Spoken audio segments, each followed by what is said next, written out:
Welcome back to the deep dive.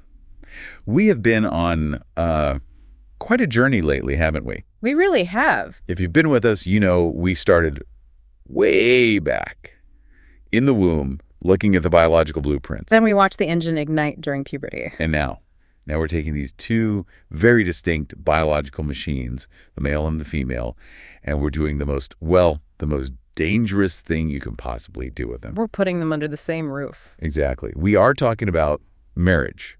You know, looking at the stack of research for this, specifically the book, Brain Sex, I was reminded of that old line from Groucho Marx. Oh, which one? Marriage is a great institution, but who wants to live in an institution? It's a cynical joke, but it points to a very real tension, doesn't it? I mean, we have all these modern freedoms, we have love matches, not arranged marriages. Right. And yet the divorce statistics are just staggering.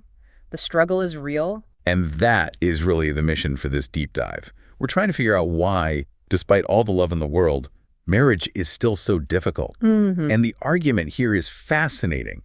It suggests the root cause isn't a lack of love. No, it's what the authors call the misconception of sameness. The misconception of sameness. This is the core thesis. I mean, for decades, we've been telling ourselves that men and women are basically interchangeable, that if you just, strip away the social conditioning. Pink and blue blankets. Exactly, that we're identical underneath. But the biological reality, as we've seen, is that we are essentially different people. We're running different operating systems. So when we get married, we expect our partner to process the world exactly like we do. And when they don't, we don't just get confused. We get mad. We get exasperated. The source uses some strong words.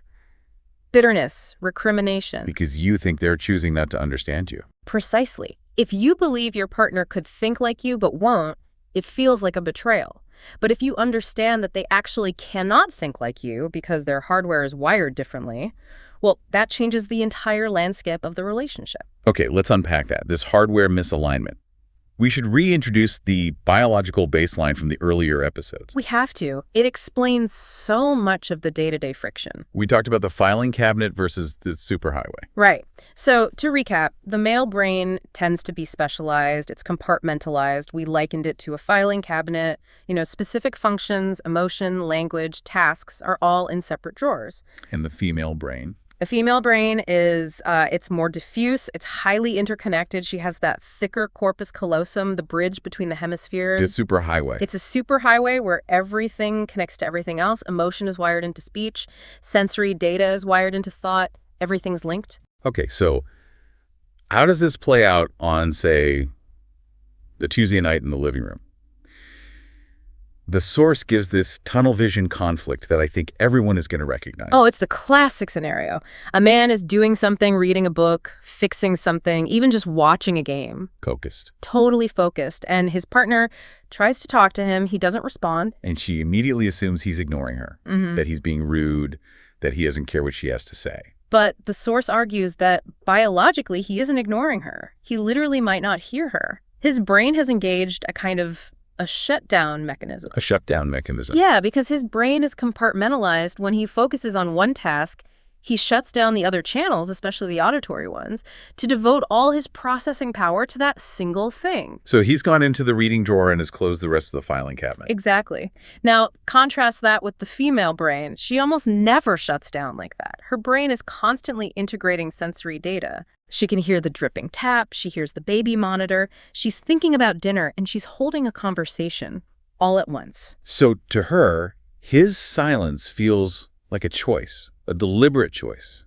because she could read a book and still hear him perfectly. Exactly. She interprets his silence as indifference.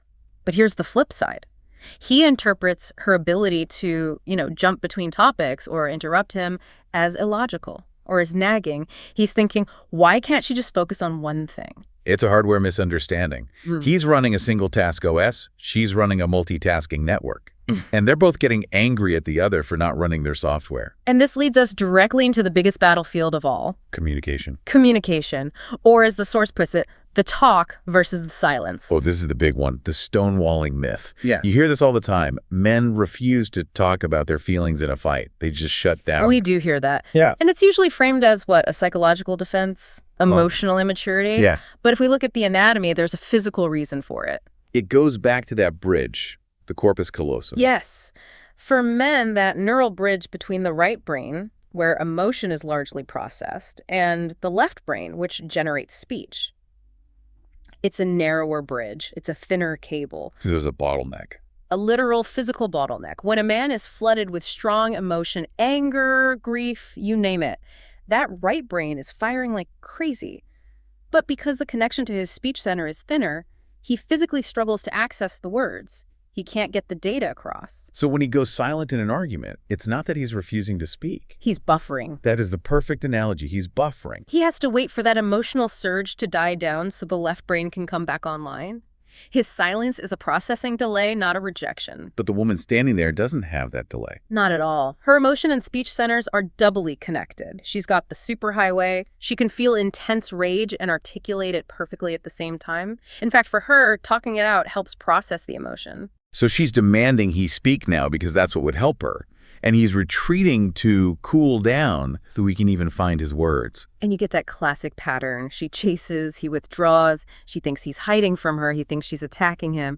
It's tragic because they're both just trying to restore their own equilibrium, but with opposite strategies. It really reframes those fights, doesn't it? If you know he's buffering, maybe you give him 20 minutes. And if he knows you need to connect to feel better, maybe he can say, I'm not leaving, I just need a moment. This brings us to another huge source of friction. How we show affection.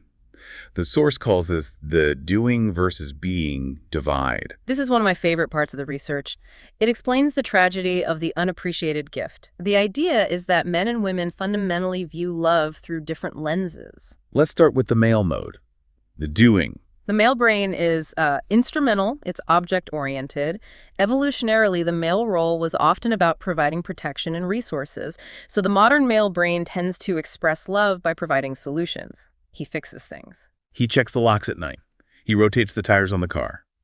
Or he buys you a new vacuum cleaner because the old one was too heavy. Exactly. And to him, that vacuum cleaner isn't about a chore. It's a tool to make your life easier. It's a profound act of care. He's thinking, I love her, therefore I have solved her problem. But the female mode is being. Yes, the female brain is person-oriented. It prioritizes connection, face-to-face interaction, emotional disclosure. For her, love is about sitting down, looking at each other, and sharing. It's not about fixing the leaky faucet. It's about talking about how you feel about the leaky faucet. So here's the translation error. He spends all Saturday fixing the roof to show his love. He comes downstairs, exhausted, expecting a hero's welcome. And she's upset. She's upset because he's been gone all day. Yeah. She didn't want to fix roof. She wanted him to sit on the couch and ask her how her week was. She feels emotionally abandoned. And he feels completely unappreciated. He's thinking, I just broke my back for this family. And she says, I don't care. And she's thinking, he would rather spend his time with power tools than with me. There's a great line in the source material. The fixed radiator is a love poem. But it needs translation. It requires translation. If you don't speak the language, you just see a radiator. You miss the poem completely. We have to talk about where this friction can get the most volatile. We're moving from the living room into the bedroom. Yes, the collision of appetites. This is where the biological differences are maybe the most stark and where that misconception of sameness causes the most pain. The source is pretty frank about the male drive. It describes it as visual, immediate, and triggered by the object. It uses the analogy of the Coolidge effect. It's that old anecdote about President Calvin Coolidge visiting a farm. Wait. He saw a rooster mating with a hen and asked if it happened often. The farmer says, dozens of times a day. And the president says, tell that to Mrs. Coolidge. But there's a punchline, isn't there? There is.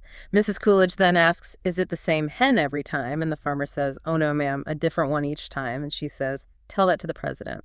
It's a funny story, but the biology behind it is pretty significant. It speaks to this male drive for novelty. It does. The male brain is wired to be easily aroused by visual novelty. It allows for what the source calls impersonal sex.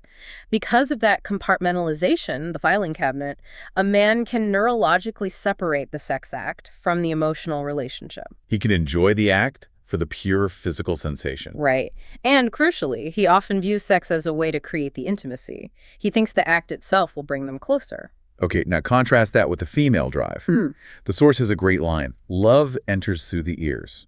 This is all about context. Because the female brain is so interconnected, that superhighway again, she cannot easily separate the physical act from the emotional context. Her arousal is auditory, it's relational. So she needs to feel safe, connected, and heard before any desire can even kick in. Exactly. For her, the intimacy creates the desire for sex. And this is the core misunderstanding. He's pushing for sex to feel close. And she's pushing him away because she doesn't feel close enough yet. So he feels rejected. And she feels used. She feels like he just wants her body, not her, and he feels like she's withholding affection to punish him. And the source is clear. Neither one of them is wrong. No, they're just operating on completely different biological sequences. The male sequence is often visual, then arousal, which leads to intimacy. The female sequence is intimacy, then safety, which leads to arousal. If you don't understand that, you're just constantly at cross purposes. So what does this all mean? I mean, we've painted a picture of two people who can barely talk to each other, can't appreciate each other's gifts, and are struggling in the bedroom. Is marriage just doomed? Not at all. In fact, the source argues that understanding these differences is the only way to save it. The problem isn't the difference. The problem is our expectation of sameness. That's the aha moment. It's about acceptance over alteration. Exactly. We spend so much energy trying to change our partners. We try to force men to be more verbally emotive like women. We try to force women to be more detached and logical like men. We treat them as defective versions of ourselves. We do. But if we stop trying to change them and just start translating, so much of the conflict just evaporates. It just drops away. It does. If you know his silence isn't a lack of love, but it's a neural processing delay, you don't panic. If you know her need to talk isn't hysteria, but it's a biological need for connection, you can listen differently. You stop taking it so personally. You stop taking it personally, and you can actually start to value the complementary strengths. Right, because these differences weren't designed to annoy us in our modern marriages. No, they were designed for survival. Think about the evolutionary pairing. You have the specialist, the hunter with the tunnel vision, who can focus on a target and block out everything else. You have the generalist, the nurturer with the peripheral awareness, who can detect danger from any direction and keep the group connected. Separately, they're vulnerable. Together, they cover each other's blind spots. They form a complete unit. Precisely. The modern marriage struggle comes from trying to make these two specialists do the same job in the same way. When we let them be what they are, they work. It's a really powerful shift in perspective. Instead of fighting your biology, you lean into it. You leverage it. You realize that your partner perceives a part of reality that you are literally blind to. I want to leave our listener with a final provocative thought from the source material. We've talked a lot about conflict, but the source poses a challenge. If we stopped viewing our partners as defective versions of ourselves and started viewing them as perfectly functioning members of the other sex, how much of our daily conflict would just disappear? It's a question that forces you to check your own ego, really. Maybe your way isn't the right way. It's just the male way or the female way. A little humility goes a long way. It certainly does. Now, we've covered the couple, but of course the couple often becomes a family. And that brings a whole new set of biological pressures into the house. That's right. The biology doesn't stop at the wedding chapel. Next time, on our 10th deep dive, we're moving from marriage to parenthood. We're going to ask, is there a biological reason why mothers are not fathers? We'll explore why the female brain might be preset for caregiving in a way the male brain isn't, and what that means for our modern parenting roles. It's going to be another fascinating discussion. You will not want to miss it. Thanks for listening.